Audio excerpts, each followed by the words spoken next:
live? Your intro didn't play. Just played it. I don't know. That was weird. It didn't play. No, it's fine. We don't need it. But I was waiting for the music to come blaring in, and then I'm like, yeah, it's funny. It showed on my end. How weird is that? yeah, I didn't see it at all, nor hear weird. it. But we were live for like 8 seconds without anything being said. So yeah, we were talking about the camp experience and the social promotion, myfootballcamps.com/D1. I think we got myfootballcamps.com/transfer. /transfer. Yep. I'll put it up. Yep. Yeah. So, the camp, you were asking me what it was like to be at a camp for the first time in a while. So I was at camps since, I don't know, the early 2000s. Then we did, I started my own camp business. I was at your camps in the early mid 2000s. I started my own camp business, for Rivals. And then that was bought, by Under Armour as this primary sponsor. And then, we moved from there to Adidas, but I was at Under Armour camps, Nike camps, you name it, 7-on-7s, the pylons and all those underclassmen camps like yours. I've been at a billion camps. And then COVID hit. We had our first couple camps, the COVID year in 2020, where I was at those. And then COVID shut us down immediately. In March, we stopped. 10 of our camps, including the 5-star challenge, were all canceled. 2021, we had a limited camp schedule, but I had already sort of moved over into college football and the portal at that time, but was still doing recruiting stuff, but I wasn't going to camps. But I went to the 5-star challenge. I think we did it in 2021, and that was kind of the last one. So I haven't been at camp in a while. It was no different. The biggest thing that I had to do was sort of change the way I thought about the camps, because I'm so used to going to the camps where, the 2019, I think it was the 2019 5-star challenge.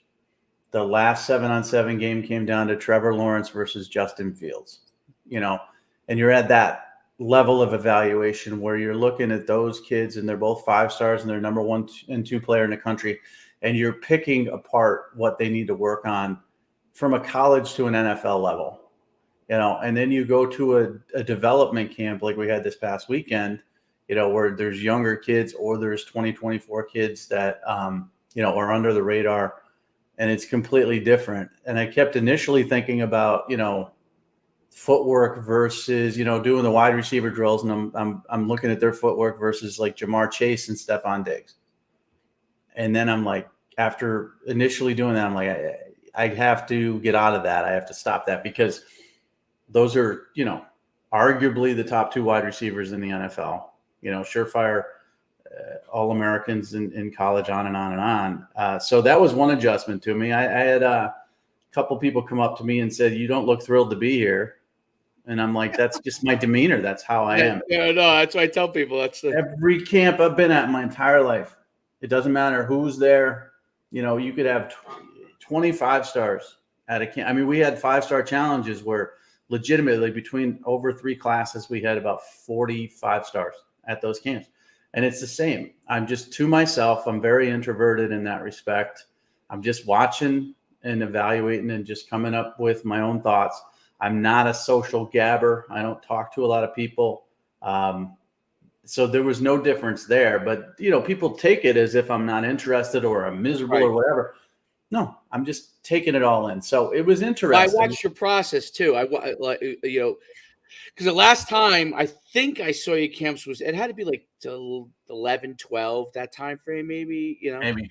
Yeah. And, but I watched how you went and looked at when they were into like their individual period, how you walked around the stations.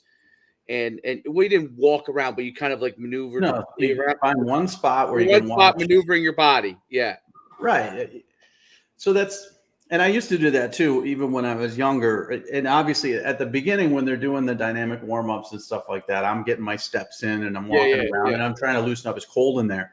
It's cold. Yeah. But, I keep an eye on who's doing this, who's doing what. And physically, the initial warm-up and stretching portion, you evaluate physical characteristics. Who's Right. this big kid? What position is he? Who's this kid? Is he a 2026 or is he a 2024? Big difference. If he's a 2026, he probably has a chance. 2024, maybe not as much of a chance, on and on. And then as you get into the testing is not overly interesting to me, unless I look at the numbers, and Right. so when we tested, we at one point we had a combine / camp. When we moved to Under Armour, it was all camp because those kids didn't want to test. They didn't care about testing. They didn't want a bad time. They weren't trying to impress everybody. They were actually trying to sort of keep themselves impressive. So if they busted up a 4.6, they'd be upset because they think they're 4.4 kids. But before that, we had combines, and I would worry about the testing numbers. I really never saw a broad jump that made me think differently about a kid. The result, yeah, if a kid jumps 10.9, then I'm like, okay. But watching him jump 10.9 didn't do much for me. Same with the 40, because that's technique more than it's pure speed. Shuttle, all that stuff. The shuttle would probably be the only testing and evaluation thing I would look at. Vertical doesn't really do a ton for me, unless I see him high pointing an actual football instead of hitting a chart or the sticks. But the shuttle, you could see a lot of side movement and stuff like that. But when it gets down to the positional groups and the drills there, then you find one spot where you can watch this position. You can turn around, watch these two positions, and they rotate through. And you make sure, you're watching each of them because, when you started, they had the quarterbacks all in one spot doing one drill, which really didn't have a whole lot to do with quarterbacks, but a little. Then the next drill, maybe more. Then the next positional drill, nothing really, because there's some backpedaling and not gonna see that quarterbacks much. But then you go to the one-on-ones, and that's where you could tell a lot about who can stand out, who does this and that, who closes well. So it's no different than any other process I've ever had. And at the end, meeting and greeting people has never been my strong point. I've always been kind of quiet and reserved to myself. And I make jokes on here, about people throwing DVDs at my head and everybody wanting attention. And I think early in the process, when I first became, a big name at Rivals, that was it. Like everybody wanted my attention. So it kind of like got me to not want people to want my attention because they weren't doing it because they cared about me or my opinion. They wanted their kid to have as much attention as possible. Then I became very, very truthful. Right. And that got me into trouble because, people want to hear what they want to hear. And I'm not talking like with parents. I'm talking super parents. So, like Phil Simms and Right. his kids, I got an argument with Phil Simms over his second kid, not Chris, the other one, about his mechanics and stuff like that. And mostly it's like NFL level parents or college level parents who played the sport don't want to hear what you have to say because it's, anything is sort of criticism and they take it personally. So then I just sort of started clamming up from there. So it was an interesting camp. The impressions I got from it, okay, because, a small group of kids in an area. I was more impressed than I thought I would be. And I'm not saying that, every kid there is a Division I football player. There are probably like a handful of kids that have a chance at FBS. Most of the kids are, Division II FCS level. And most of the kids I'm talking about are younger. So they have that chance. A 2027 quarterback, you can't eliminate as much as you can a 2024 quarterback because that 2024's got 1 year left. And he's got these limitations and there's not going to iron out. Whereas a 7th or 8th grader, he's got time to grow, get stronger. I was more impressed than I expected. And the competition was kind of good. You could see a lot about kids who wants it, who has that will and want to be better, hustle, all those things that I knew you could tell from camps, even when you're talking about 5 stars, was there and present. I think there's a lot of kids we can help. That's what I came away with the most because I'm in a different business model now. I'm not ranking 5 and 4 star kids. I'm talking about social promotion for kids who are looking for attention and scholarships. And there were more than a handful of kids that I thought we could really help. A couple of them are on the cusp, as we've discussed, who can blow up, and we would speed that process up exponentially for them. A couple of them that nobody knows about or won't even look at because they don't fit into this specific box that we could definitely promote and help. And then a couple of the younger ones that I think could get on the radar early that, don't wait too long until they're heading into their senior year and then it's too late. So that was my impression. Absolutely. That's really interesting. Great take. I First of all, it was great to see you back. I forgot, because I'm like 6'2". I forgot that you were such a big guy as well, which was funny when you first came over. I was like, oh, that's right, Mike is a big guy. I forgot. It's like Always been a yeah, big. yeah. So I was like, oh, that's right, that's right. Of course, none of us are in the ballpark of Javon Parker, the D line coach, who is 6'6", 6'7", who played like 5 years in the NFL as like a 3-tech nose guard. Um, but what was really I thought was great about the combination of the two of us, and I think going forward we'll definitely strategize how to make that a norm. It may not be where you're always there, but to be able to leverage the capabilities, right?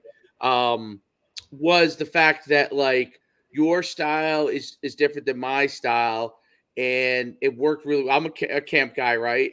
And now we're doing the promotions together to help these kids, but also now we're starting to rank the kids as well on our end. So I think there's like a powerful combination thing. So and kids came up to me and asked me, will it be like? I said, the first step is we'll have a watch list, and some of the kids who stood out here are definitely going to be on that watch list. And then we continue to see how you progress, and then stars can come from there. There may be one or two kids initially that we probably could in the younger, I think in the younger age group that you could tag stars to, right? At the younger group, but I thought it was really interesting. The second observation was camps wise. So many years ago when we started, we were national underclassmen. I think we were focused mostly ninth and 10th graders was our sweet spot. But now it's really pushed to almost like ninth and eighth. I noticed a lot of ninth and eighth, right? I think you probably noticed that, right? As I was coming through and you're like, oh, this kid's pretty good. And he's like, I'm 2026. And I'm like, whoa, okay. Or I'm 2027. I'm like, well, all right. Because the old mind frame, and you probably think the same way. Like you were looking originally in the old days, juniors mostly. Then it did push down to freshmen and sophomores, and so those are like an older, more mature group, the sophomore group, right? And it was interesting that there were so many ninth and eighth graders as a part of the process, which kind of also tells about how recruiting is going as well.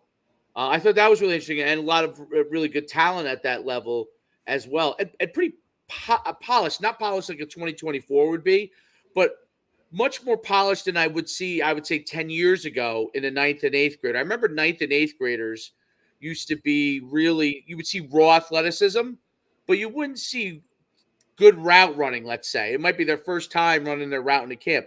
I saw a little bit more polishedness in younger kids, and than I think I've seen before. But it was very, very, very interesting. I mean, some of the kids that really, stood out. I mean, obviously that 4.4 stood out, and then he was good in everything else as well. And that guy was a 2024.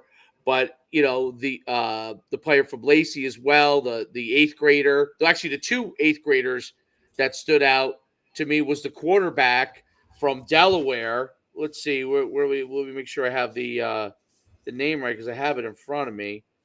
The quarterback from Delaware was. I did have it in front of me, I thought. And his mother, by the way, wrote a fantastic email about all those kids that came down from Delaware. It was very interesting. She wrote a great email. I would read it verbatim, but it was actually such a great long email. She said the kids could not stop talking about it on the way back, and I think that's a good thing about the camp opportunity is to be able to go out and compete. And I'm trying to find it. It's funny, I have every card in front of me except I'm not seeing where they wrote QB on it, because I know I have it in front of me. Oh, maybe I put it over here. I'll have to find that. But it was it was really those two eighth graders really stood out to me as being like huge difference makers.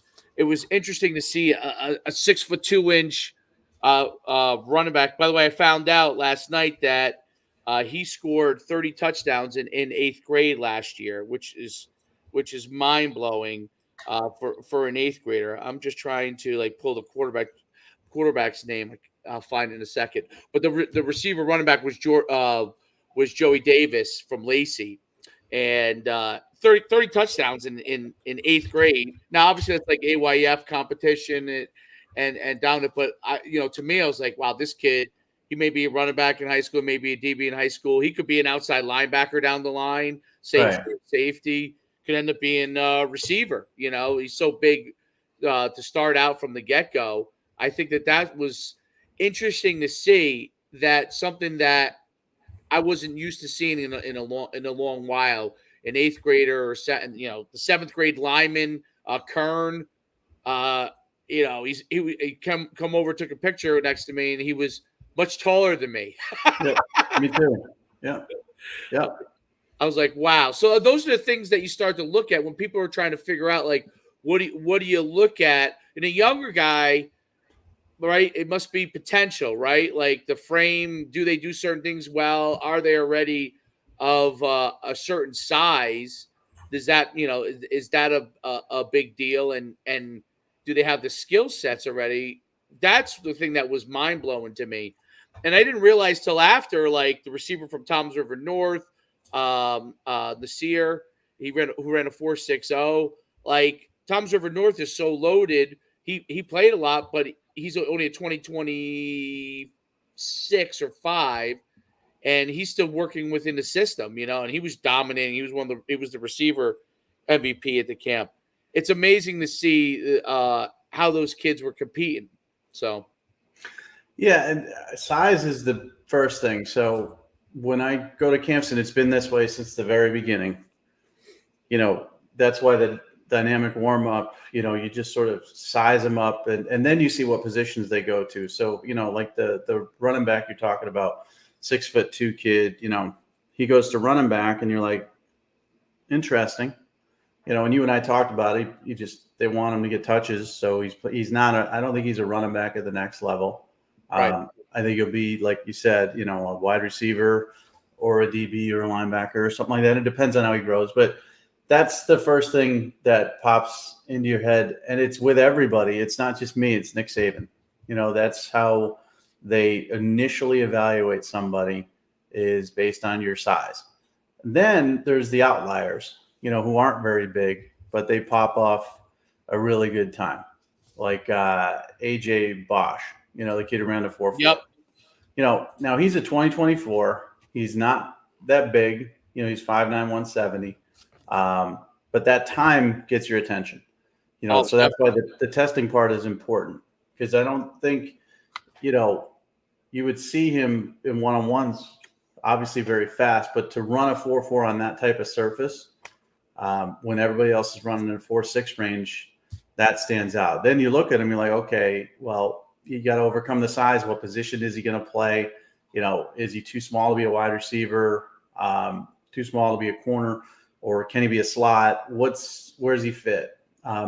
And then honestly, the skill comes in after that. If you don't have the testing or you don't have the size, you better be really, really good at something to stand out, whether that's making acrobatic, crazy catches. Maybe you're a 4.6 or 4.7 kid, but you're very angular and you can adjust to poorly thrown balls, or you got great hand-eye coordination, or you drop in coverage so fluidly, or whatever. So those things kind of are what will stand out. But camps, for the longest time, when you started the underclassmen camps, there weren't any. Nike rarely invited underclassmen. They had to be really special in the early 2000s.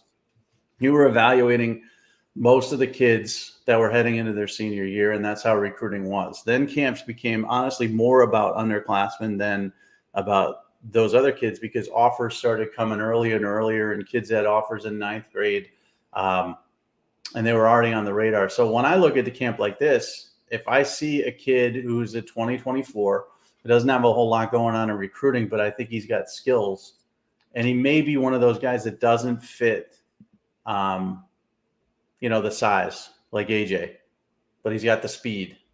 I think the social promotion could help him Yes. find a home. Because no one's going to know he busted off a 4.4 at your camp. I mean, he tweeted it out, but nobody's going to see it. It's like, nobody's going to hear or see that. He's going to need the legitimacy of two dudes who have been doing this for a very long time to say, yeah, that was a 4.4. I mean, you were on the clock for it. I believe it was your watch, and you saw everybody else go and nobody came close to the 4.4. So that's legitimate right there. Because how do you know who's timing? How do you know it's measured off? It's not 38 yards and 40 yards. So they need the legitimacy of someone who's been doing it for a long time to actually put that number out. And then, to have us say this kid can do something, whether it's FCS, because I think that's probably his sweet spot as a 2024. But if he's a 2026 and he's 5'9", then you still have the growth potential. Maybe he could get to 5'11". Maybe he could get to 190 pounds. Maybe he'll even get faster. And that's where the promotion works on a long-term basis for underclassmen too.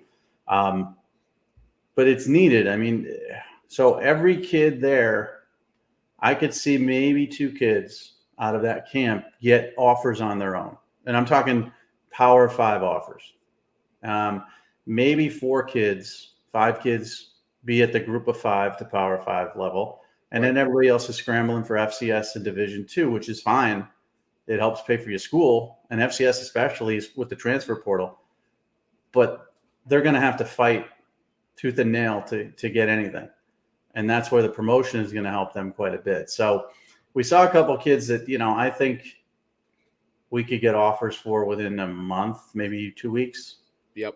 And then we saw some kids that it would be a long 6-month, 7-month grind to get them where they need to be, like Calicari, but we could get them there. But without the promotion, I think they're going to struggle on their own because it's great. One kid went to a camp a couple of weeks ago and he got a bunch of colleges following him on Twitter. That's great.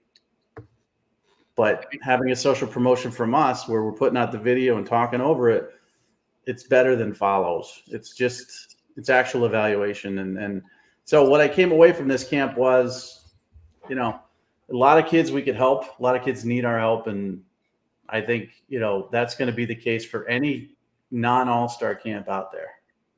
Absolutely. When you have, they like to say under what do they call them, under the radar guys, right?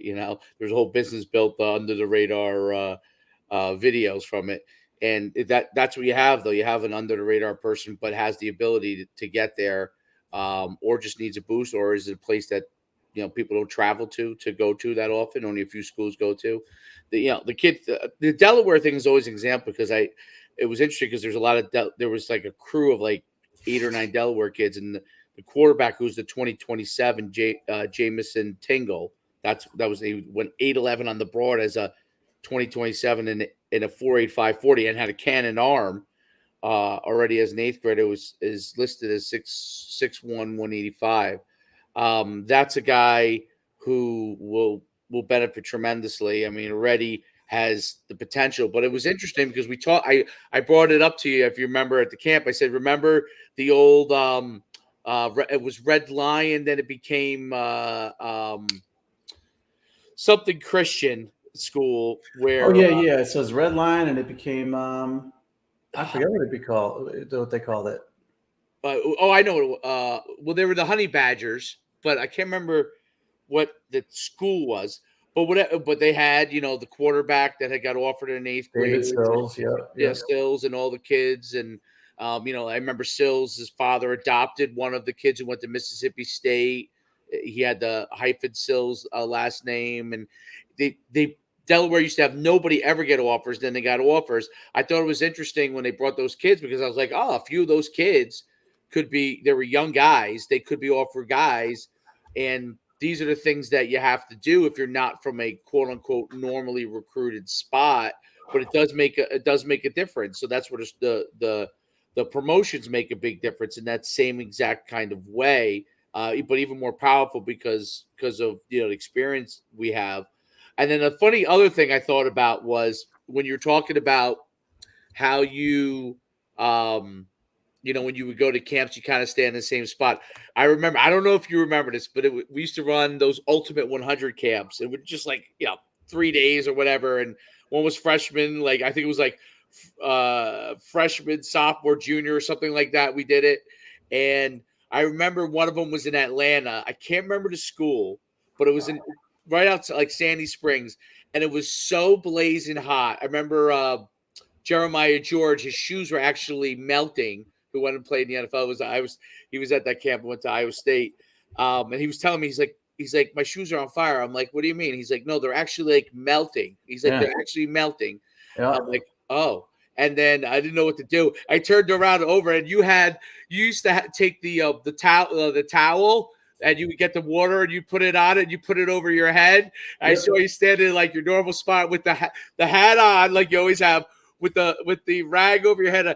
I said it must be blazing hot because Mike has the thing on his head to keep himself cool. Some of those camps, I mean, and there was one particular summer, and that might have been the summer, but there was a Top Gun camp in Richmond where it was legitimately on the field 118 degrees, and that field turf rubber, makes it even hotter. And yeah, I don't miss those days. There was also Top Gun did a camp in DeLand, Florida. And all these big names. It was Top Gun at that time, had the Sharif Floyds of the world and, a bunch of 5-star guys, Ari Quandro. It was just blazingly hot. So this was cold, in that indoor facility. It's still not heated that well. Much better than hot. But, that's another thing, too, is you could tell, your kid comes to you and says his feet are on fire, you could tell the kids that didn't want it then too. And you have to make the best of whatever situation it is, whether it's in an indoor facility where the field turf is loose and you're not going to run the best time, or if you're outside and it's hot as hell and, you got to keep pushing through it. And that comes out. So anybody going to camps, that's another thing we're evaluating. Is your competition level and your want to be competitive, because there's always those guys that you jump the line or take extra reps, and there's always those guys that are a little meek and sit back and let people steal reps from them, and that's what colleges are looking for too. So, the camp process is evaluation from the second you arrive to the interview process and everything in between. So you got to be on your best. I don't know why I'm acting now. Let me mute you and unmute. Yeah, to try that again. Is that all right? Yeah, are you? Yeah. Did you change something? I didn't change any. I would muted myself briefly, but maybe I have a different audio. Yeah. Well, anyways, doesn't matter. So, anyways, you got to be wary of that, because they're going to evaluate you. Now I'm not echoing, so this is good. They're going to evaluate you at every level. No matter what level it is. And like I said, it's not always the most talented kids that get scholarships. Sometimes it's the kids that work harder than everybody else. Sometimes I was having a discussion. I met with, Mark Pashonik, who has worked with me for 20 years and used to work with you way back in the beginning of your camps and stuff. And I had lunch with him, and then John Schmid, the All-American game, personnel manager, part of the selection committee for the last 20-something years. And we were talking about the NFL, and we were talking about sometimes we see names pop up of kids that we knew were good but not great, but they're 8-year NFL veterans now. Trenton Irwin is a great example. Now, Trenton Irwin is a wide receiver for the Cincinnati Bengals. He's their number 4 wide receiver. He was a 5-star out of high school to us. We're the only ones who had him 5 stars. He went to Stanford, had a very average career, but he's now in the NFL, and he's established in the NFL, and he's an NFL veteran and number 4 wide receiver on a team that is in Super Bowl contention. And the thought process that we had was Trenton Irwin was always good. He was a great 7-on-7 player. We had him as a 5-star talent, but that isn't why he's in the NFL. His career wasn't great at Stanford. He has limitations. There's other players that are bigger, stronger, faster than him, but he's also less of a problem, and he's got a better work ethic. So if you're an NFL team and a college team to some extent as well. You want a guy that's not going to give you any problems. Guy's going to be yes or no, sir. Always do what you want him to do. Work hard. You're not going to have to babysit him. If you're that guy, so I saw some kids on Saturday that are probably slightly less talented than some 3-star kids that will get offers. But if they can differentiate themselves as harder workers, as guys that aren't going to give him any problem, and they might have to do this at the FCS level and transfer, they're going to have a better shot. It's not always the most talent that is going to get you where you need to be. It's everything: character, grades. You made a grade speech, work ethic. All of that stuff is equally important. So, I'm used to going to camps with 200 kids, and about 180 of them are FBS level, prospects, depending on what grade they're in. But out of the, 90% of the camp or 80% of the camp is that. This was not that, but I also saw a bunch of kids that could be, FBS level football players, but they're not going to be unless they get, you just put a Bill's number? Bill just commented, so I put it in there. All right. So they're not going to be without help. I mean, I'm sorry, and listen, the initial, you and I talked about a lot of different reasons why there are people signing up, but people not signing up. I reach out to a couple of people after the camp, they say they're interested. They'll think about it, blah, blah, blah. It always comes down to trust and investment. You have to invest the money to get the reward. And it's trust. Do I trust these people? Are they just taking my money? Are they just going to do, a couple videos and forget about me, blah, blah, blah. And I can't overcome trust or money for anybody. But if you trust in us and you have the finances to help make your kid's dream come true, then I think it's worth it. And one other example, we just had Josiah Oxidine as a quarterback. Yep. Who was in our program. And I never thought he needed our program. And I'm always honest with people about that. I mean, I thought it would help him because this is the difference. So you get guys who need our program badly to get one offer. And then the one offer brings 2, and then 2 brings 4. You need guys who need our program to get attention. Now, they've already got the attention of a lot of colleges, but they're not at that level where they're mentioned with like this. Josiah Oxidine is not mentioned with all the other great 2026 quarterbacks. Okay. Like you could name off probably 10, 20, 26 kids, and he might be 12th or 13th in most people's lists. But this process can help you get offers that will put you in there. And if you don't think rankings are based on offers a lot of times, then you're fooling yourself. So he just got an offer from Tennessee just yesterday. And I'm not going to claim our program did it for him. I'm not going to claim that Josh Heupel looked at our feeds and said, wow, I got to offer this kid. I'll claim it. But I can tell you this, it didn't hurt. I'll claim it. It did not hurt. So now he's got Tennessee. Now watch what happens. He's going to get a couple others. And so let's say we did have any small role in here. Let's say Josh Heupel, who's a quarterback at Oklahoma and UCF head coach in Tennessee. Maybe let's say he's a quiet, fan of one of ours. Okay. Which I don't think he is, but let's say he is. And then he saw it. And he decided to offer him. Now this kid's going to get a bunch of other offers because of that simple offer. And he's going to get those offers, and it's going to give him a better opportunity to pick and choose exactly what school he wants to go to. And it puts him in a situation where he didn't need this. He's going to get his college paid for.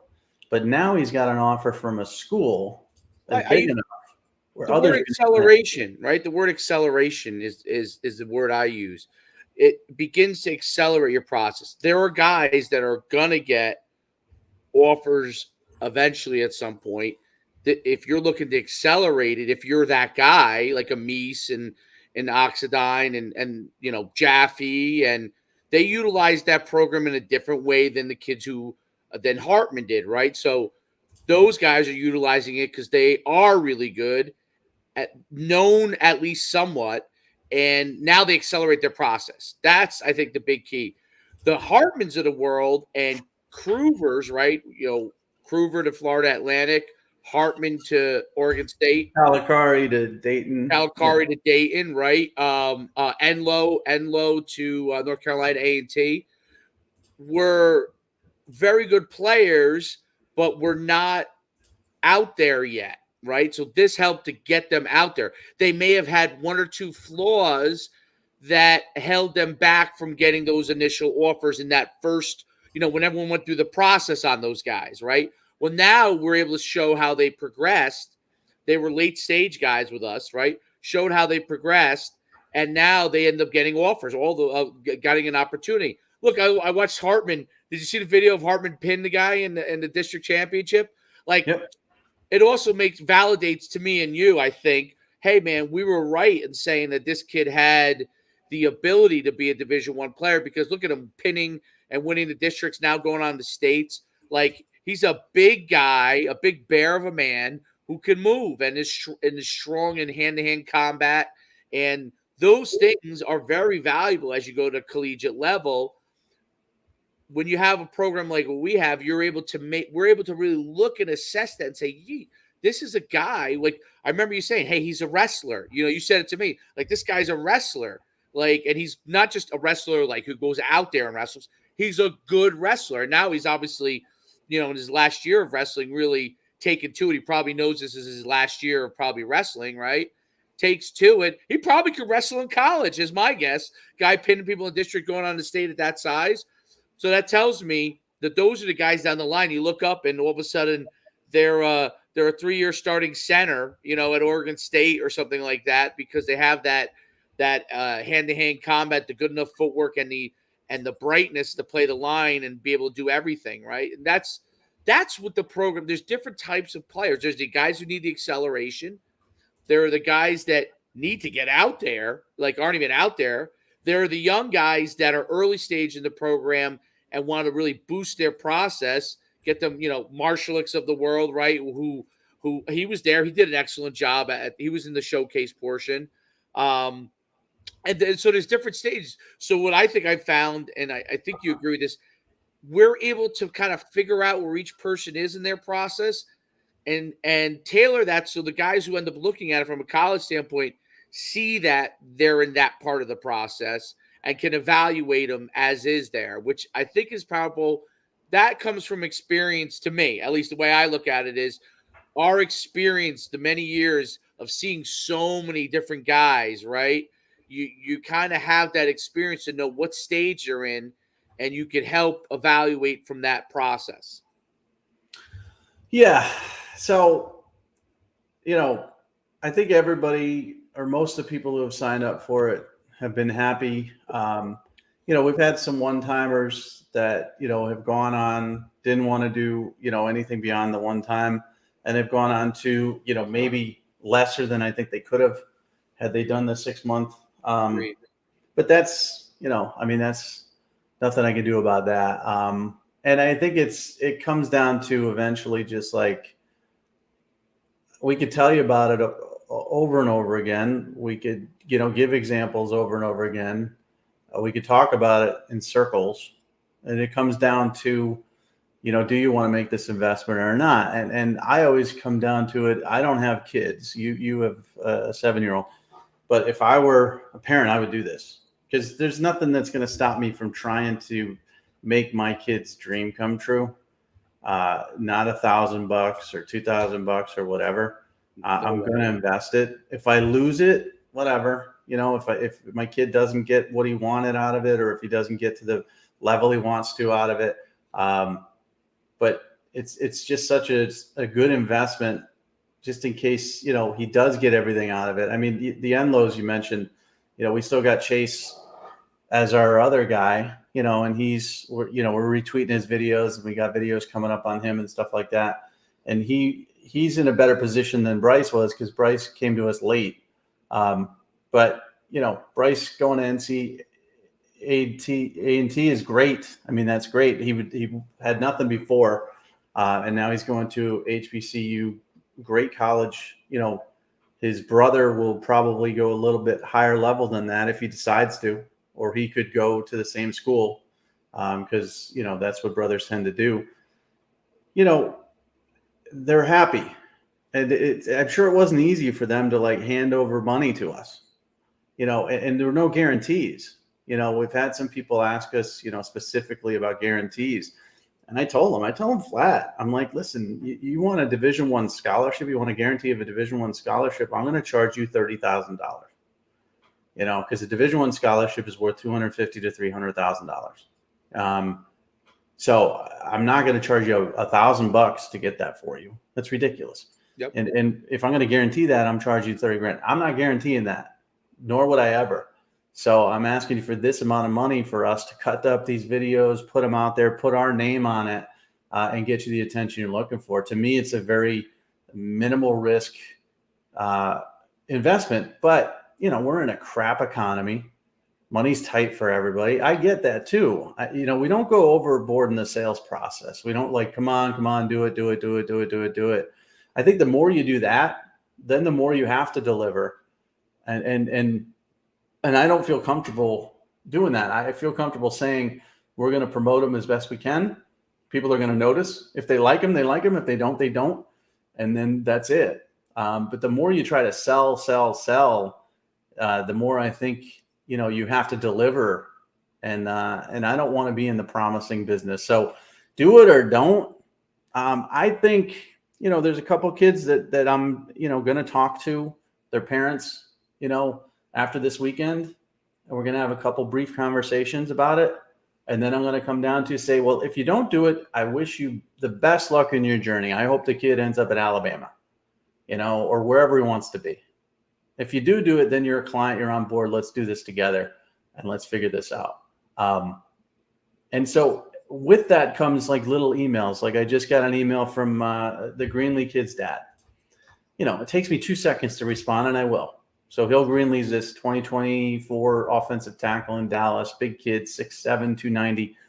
He just got invited to a camp. He's asking me whether he should go or not. I'll answer that question honestly, and it take me 2 seconds. But as part of this process of promoting him, I have no problem giving you that advice, especially if it comes in, like he asked me maybe a question a week. That's part of it too. We end up doing almost 8 to 10 promos for a 6-time kid. We just always end up doing more. I don't have a problem with that either, but it comes down to a decision. Either you're in or out. And I'm not going to be that guy. I mean, you saw me this weekend. I'm just the same guy I've always been. People, are like, is he arrogant? Is he a jerk? No, I'm just kind of introverted. Yeah. And I don't want to sell anything to anybody. So do it or don't. It doesn't People matter don't to me. expect you to be introverted because I know, because I have to put on this show. I had to do it very early in my career. I had to put it on radio, on ESPN. I was on ESPN in 2003, national television. I had to be this guy, who was very outgoing, and I play it off like I'm a grumpy guy, which I am, but I had to be outgoing. So people, when they meet me in person, are like, is this the same guy? He's like awkwardly weird, but that's who I am.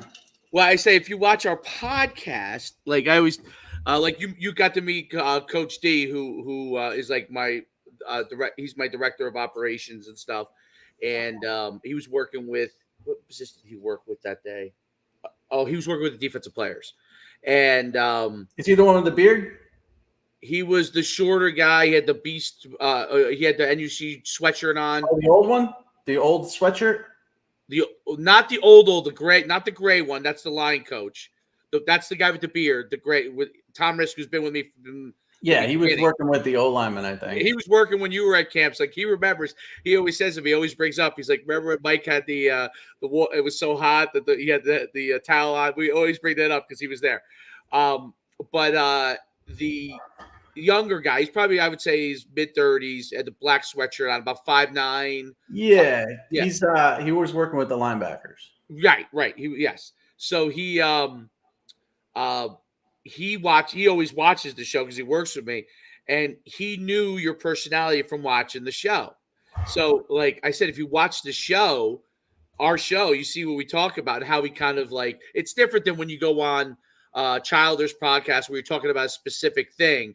Here you're talking, it's a little bit more laid back approach or we're talking about, the promotion or whatever, we're talking about college football at the time, and you got this a little more insight into your personality, which I think is great. So people, if they watch this, they'll know your personality better and they'll get to see it. But you wouldn't know because even here, like even though you're introverted, you're very personable, and it doesn't. You would never realize that someone who's on TV so much. That's one of the things that people don't realize about when you're on television, like you have been so many times, that you have to talk when you're on television, otherwise there's no programming. So you can teach yourself to do that even if you're introverted. You know what I mean? Yeah, and I go back and forth whether I'm introverted or extroverted because I don't know what I am, but I do know that I'm uncomfortable around people who look up to me in any way, shape, or form. So, whether there's a parent, looking at me as an expert, or when you were introduced to me and I was against the wall and I'm on my phone and I heard you say stuff and I just didn't want to look up. I'm very uncomfortable with that. Any sort of accolades, like that guy you mentioned coming up to me is, oh, the legend. And I'm like, it makes me feel weird. But I'm also, it takes me a long time to get comfortable with people too. I met, on the way home, I met Brian Toll. Remember Brian Toll? Yeah, of course. So I met him for breakfast. He was a kid that I covered, and he was a 2003 prospect, 5-star kid, Don Bosco. His dad was the coach at Don Bosco. He went off to BC. He got a couple unfortunate injuries, so he never made it in the NFL. But we became really good friends, and I'm 16 years older than him. But we became good friends through the process. And I met him for breakfast in Franklin Lakes on the way home. And I was uncomfortable for like the first 10 minutes. I hadn't seen him in like maybe 10 years. And I was uncomfortable, like almost like a shyness. Like, I don't know what to talk to this dude about. I mean, I wanted to see him. I'm the one who reached out to him and said I would be, in the area. And then after like 10 minutes, like everything started coming back. We started talking about old stories about his dad and, his dad coaching the East squad at the Army Bowl and how everybody wanted to quit after the first day because this is an all-star game and you're not supposed to practice hard. And he was having them do Oklahoma drills and full tackle, and his dad yelling at Brian and his older brothers at the dinner table and all this stuff.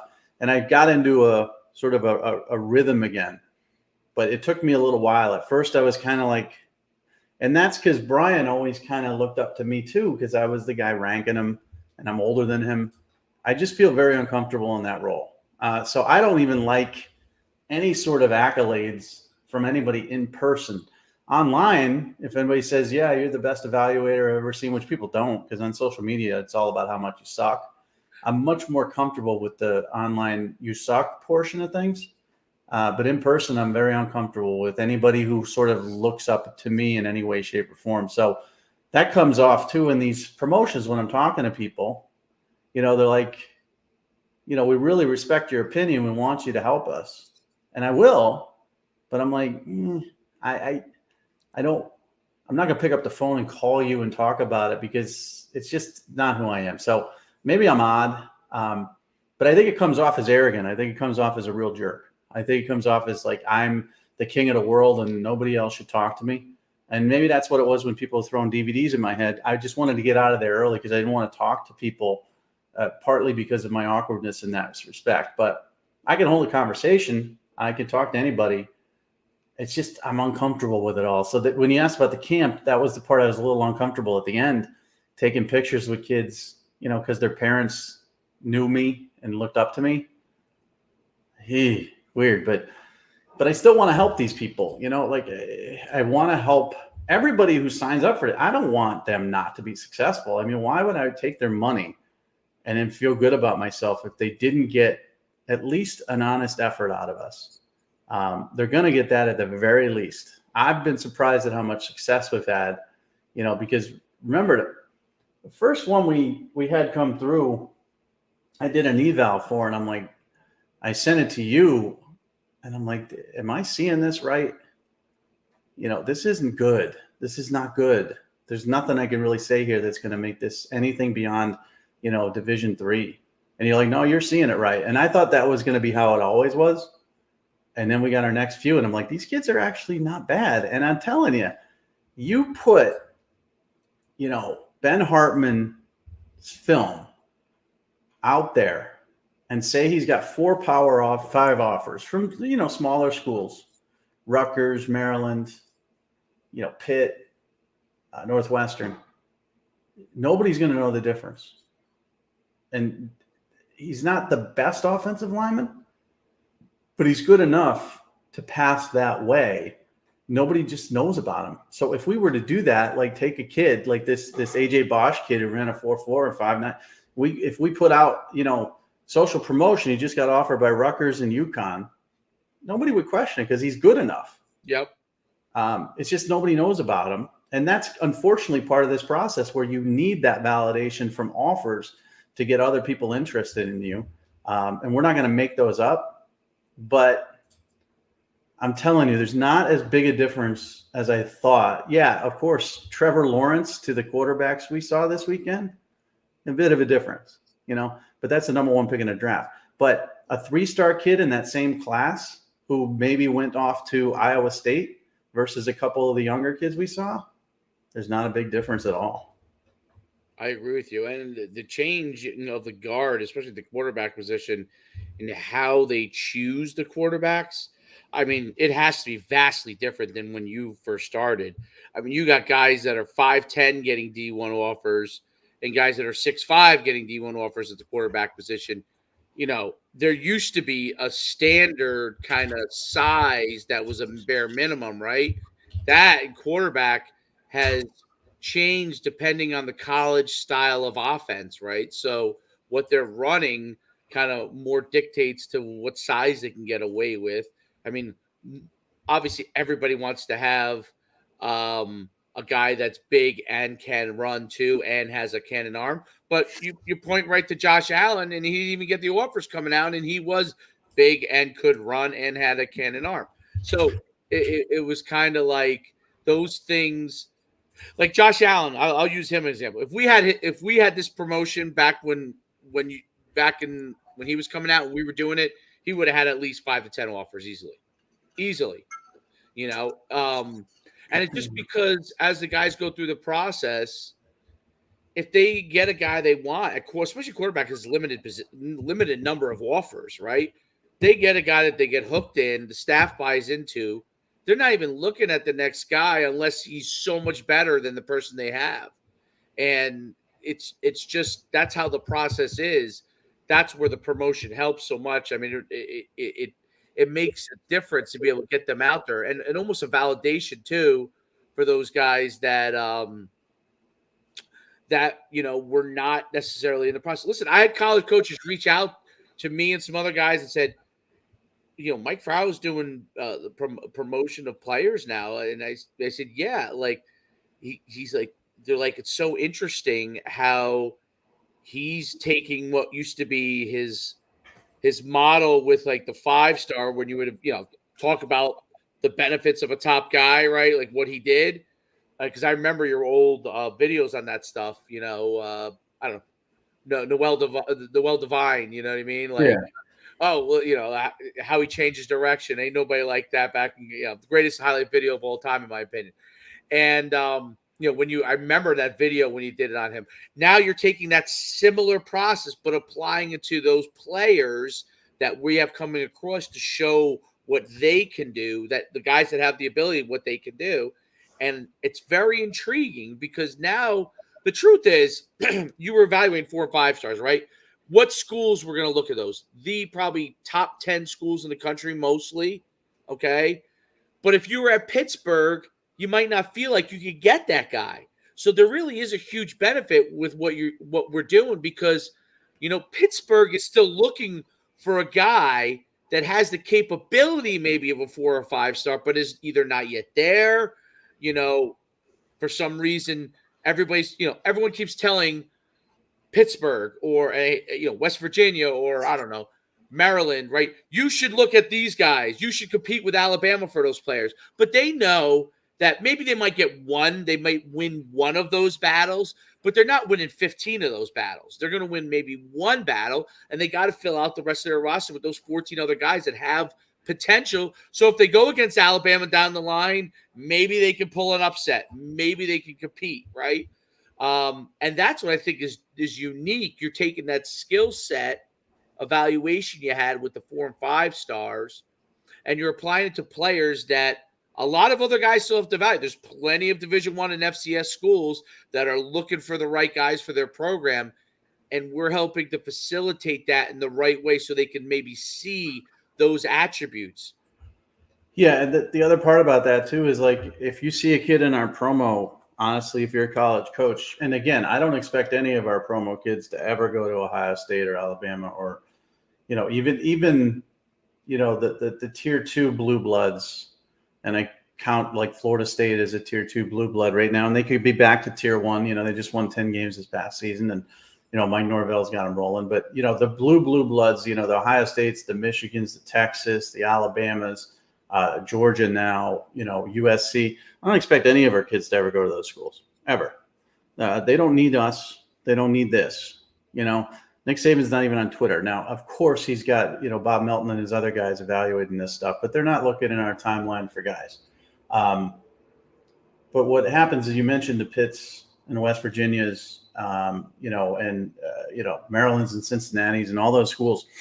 If you see one of our guys, honestly, my theory as a player personnel developer, I would invite the kid to a one-day camp workout in the summer. I wouldn't make him go through the 4-day team stuff. I would take a kid and I would say, show up, you got to pay, obviously the summer, you got to pay $80 or whatever it is, and let's evaluate you. And I would do it just simply because what if I'm missing something? You mentioned Josh Allen. Okay. Josh Allen, grew up west of Fresno, and he grew up a Fresno State fan, and Tim DeRuyter was the head coach there at the time, and they begged for a Fresno State offer. He was a 6'3", like 185-pound kid in high school. Didn't go to many 7-on-7s at all. He was a baseball player, basketball player, a lot of conflict of interest when it comes to his time, and he didn't go to 7-on-7 or individual camps. And they wanted to go to Fresno, and DeRuyter said no. I'm not interested. San Diego State wanted him as a walk-on, but they said even if you come here, you're not going to play. So he ends up going to Wyoming, which is obviously down a level at FCS at the time, and he turns out to be a first-round draft pick and one of the best quarterbacks in the NFL. Just in case you're going to miss something, you might see somebody like that, and you might fall in love with what you see in person, and it costs you nothing. In fact, they're paying you. So anybody who's in our program, I tell college coaches, just invite them to summer camp. You got nothing to lose. We're not going to trot out some kid. We evaluate this film. We don't take anybody. If you can't, after that first one, I was like, we're going to look and see. And we're going to be honest, right now, I think your FCS level or Division II level, or, your goal should be, group of 5 or preferred walk on at a Power 5. We're going to evaluate them. We're not going to promote anybody who's just horrible. Right. Because then the coach might actually invite him to summer camp. He might be awful. And then he's going to hit me up and say, well, why are you even promoting this kid? It ruins any credibility you had. So we're not going to do that. So if you're in our program, it's, first of all, it's we accept you as well. It's not like we're, asking you to pay for the program just because we want the money. Like, we're not going to invite you to the social promotion unless we think you're, at least FCS level. But if you're looking at these, just invite them, because you just don't know in this day and age who you're going to miss and who you're going to see and who you're going to like. And, Bryce Enlow's a good example. He ended up at North Carolina A&T. He's not the fastest, not the quick twitchiest linebacker. He's not the tallest linebacker. He's not the longest linebacker. He's not the most athletic linebacker. He's very good at, reading the play instinctually. He's football smarts. He would be a kid, I think, if he got out earlier with us, and we didn't exist. He was one of our first guys, so it's not his fault at all. But if we had him as say, he was at 2023 and we got him in 2021, we could have placed him even higher than that and given him more options. And I just mentioned all the limitations he may have as a football player, but it doesn't matter because he would have got to those camps at Syracuse and UConn and UMass and Boston College and Rutgers, all those regional camps, Temple, had he wanted to, had he been able to pay for those one-day evaluations, and he probably would have ended up getting a bigger offer. So it's both sides. I mean, colleges, and I don't think any college coaches are spending their time on a Monday afternoon watching this. But if they are, invite these kids to summer camp. It's not going to hurt you. And for players themselves, know that this is a two-tier evaluation. It's us evaluating you. I always ask kids. I had a 2026 father of a New York quarterback. I asked him to send me the film, and I thought this kid would be a good candidate and we could help him. Now, he hasn't signed up yet. I don't know if he will or won't. I'm at the point where I'm going to say, if you don't, I wish you luck. If you do, let's get started. You send me your film and you're not good, my response to you is going to be, I don't think we can help you. Not in a bad way. Not that you suck and we can't help you. Just, I don't think this program is a fit for you. So we're evaluating as well. So we're not, let's put it this way. When I was inviting kids for the 5-star challenge, I was extremely picky. I had 8 quarterback spots for 4 teams, and I wanted Trevor Lawrence and Justin Fields that year, the number 1 and 2 players in the country. And my other 6 quarterback spots were going to be 5-star or 4-star kids. That was an extreme level of pickiness. This, if I think you're okay and I think I can help you, whether that's D2 to FCS or FCS to Group of 5, we're going to do it. And we're going to be successful doing it, I think. We got to wrap it up, though. Yeah, no, that was great. I'll tell you this. What was really good is that we covered, and I had it here, transfer portal, but we could talk about that next week a little more because obviously transfer portal, we've had players reach out to us. They're trying to figure that out. We got a guy, James Hogan, the kicker. So this is a great example. He's a lacrosse player. He hasn't played college football. His dad hits me up. I say, send me the film, because I'm not going to just say, okay, give me your $300 for the portal, promotion, and have this kid, hook 18-yard field goals or whatever, 25-yard field. He sent it to me. The kid's got a cannon of a leg. Cannon. I mean, he's hitting 55-yarders from the right hash. He's got that natural draw to it. Now, again, he could go out there and play for some team and miss his first 8 field goals. I don't know.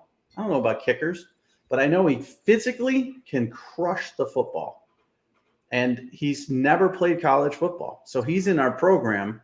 Already the dad got back to me and he said, he got a bunch of coaches that are interested. And interested, he's already getting people to DM him and stuff like that, which is great. But that's part of the portal product. And that's probably the biggest reach that you could find in the portal. A kid who's never played college football. And I guarantee you, he's going to get a walk-on offer. I'm not saying scholarship kickers are very hard. Half the schools don't even scholarship kickers, and someone who's never played college football is not going to get a scholarship. So it's very unlikely he's going to get a scholarship. But he's going to get that preferred walk-on status at some school and get an opportunity to win a college kicking job. And that's all you can ask for. So the portal one is equally important. If you're good enough, though, because if that kid sucked, if he couldn't kick, I was just being like, we can't help you. And that's what I'll tell you. So send us your film. If I think I can help you, we get random film. As you know, you'll just get a huddle link in your DMs, right? Or an introduction. My name's such and such. This is such and such. Here's my huddle. You won't get like, hey, I heard about your promotion. Can I sign up for it? You don't get that. But if I respond to you and say we have a social promotion that can help you, it means I've watched your film and I think we can. And if I do that, I think it's smart to just jump on board and let us help you. There's no other better way to close than that. Fantastic. Go to myfootballcamps.com/D1. If you want for the social promotion with me and Mike, myfootballcamps.com/transfer for transfer athletes, because that's going to be ramping up as we get towards April. And then obviously if you want to go showcase their camps, you go to myfootballcamps.com or NUCsports.com, and all the social promotion stuff's on those basic sites anyway. Mike is at MikeFarrellSports.com. Make sure you can always DM us your film like Mike just talked about. It'd be great if you put in there interested in the social promotion, because we get a lot of links, and what Mike hit on there is a really important thing. we get so many links to come in, it can be a little overwhelming. So if you put that in there, we can take a look at your film a little faster. I think you agree with that. That will help us look at the film a little faster because we already know that there's an interest. You're not just sending us a link with a hope and a prayer. There's an interest in something there. So until next time, anything else you want to say, Mike? No, I think that's a good point because right now I just looked at my DMs, and these are the I accept all DMs. My DMs are open, so to speak. So if I follow you, then you can DM me and you go into it. But the unsolicited DMs, I've got 45, and they're all film links.